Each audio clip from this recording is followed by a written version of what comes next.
I'm delighted to be joined by Salman Mirza from this side of the road, from the counter-protest, if you will. Just kind of give us a sense of why you've wanted to come out and protest and protest against the protests that we're seeing across the road today.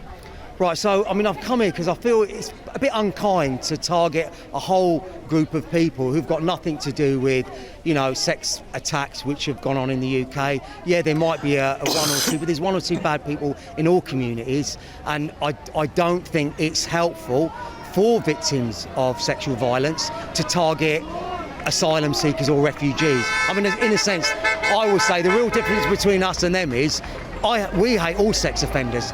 They just hate the ones with funny names.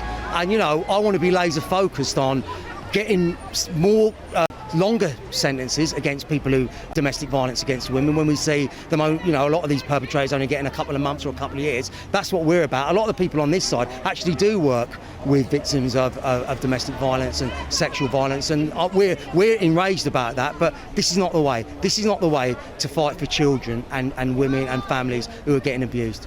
So what do you say, though, to some of the signs that we've seen across the road, signs from these side opposite the road that say that they don't feel safe, a sign from one lady saying, "I'm not far right, I'm just a worried grandparent." What do you say in response to them? Are their worries and concerns, as valid as what you were talking about there? I think we need a conversation, right? We need to sit down. Why aren't MPs and councillors having public meetings where we can sit down, have a coffee, have something to eat, and thrash these debates out? Because I'm telling you, a lot of those guys, have they sat down with an asylum seeker and had a coffee with them? And I think if they did, their opinion might change. They could even change. This is how it works. You have a conversation.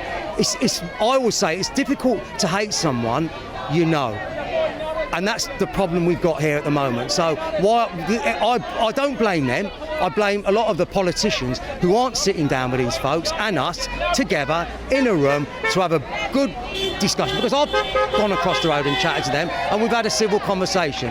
And no, I haven't convinced them yet, but I'm optimistic that over a period of time we can work together. Do you understand that anger? What do you make of the use of hotels to house these people? Right, I mean, these hotels, nobody was using them. They were hemorrhaging financially. And I'm not happy that these hotels are being used. Neither are the asylum seekers. They want the right to work. I've been part of different campaigns where we're saying, look, if somebody's claiming asylum, give them the right to work. They want agency in their life. They want to pay back to this community who's given them sanctuary. Who wouldn't?